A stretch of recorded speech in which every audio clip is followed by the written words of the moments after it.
Okay, Bismillahirrahmanirrahim. Assalamualaikum warahmatullahi wabarakatuh.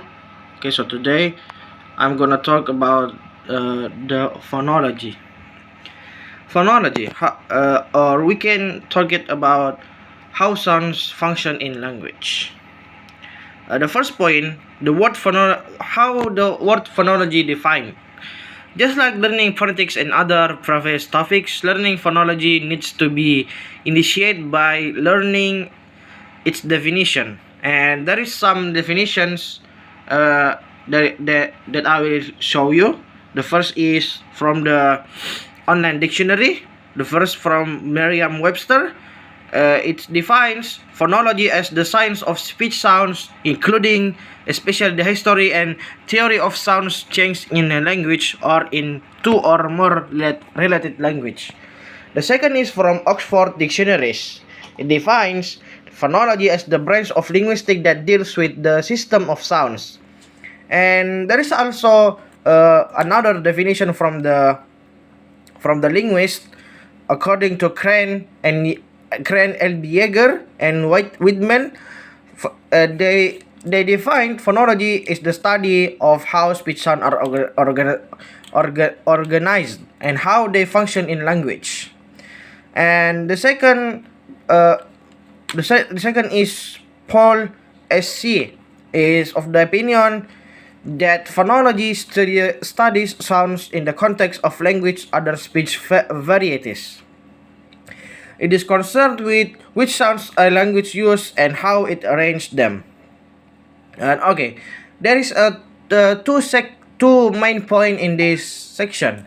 The first point is phonology studies how speech sounds are organized. When we studying phonetics, we study how individual speech sounds are made. An individual sound is regarded as the basic unit of sound, which is also named phoneme. If a phoneme stands alone, it will be meaningless. For example, sound ba. Ba. What does it mean? There is nothing to do with it because it's just a sound. There is no meaning.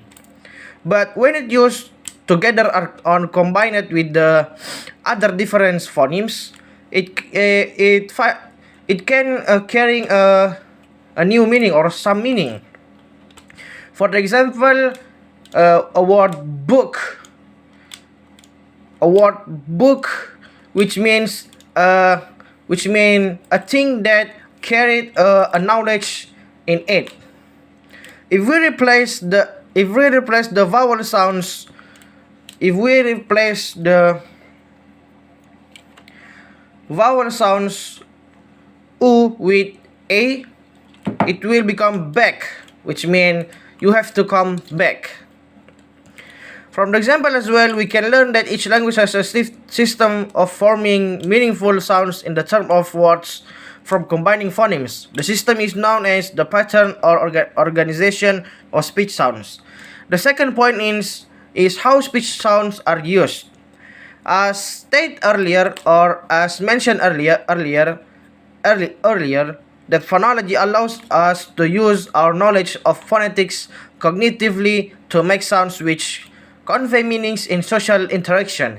In addition to using possible phonemes to construct a meaningful organization of speech sounds, the question is now how or what do humans deploy as a means of producing such a meaningful organization of speech sounds? A possible answer to this question is that the linguist theoretical statement saying that there is actually specific rule exists in the mind of speaker.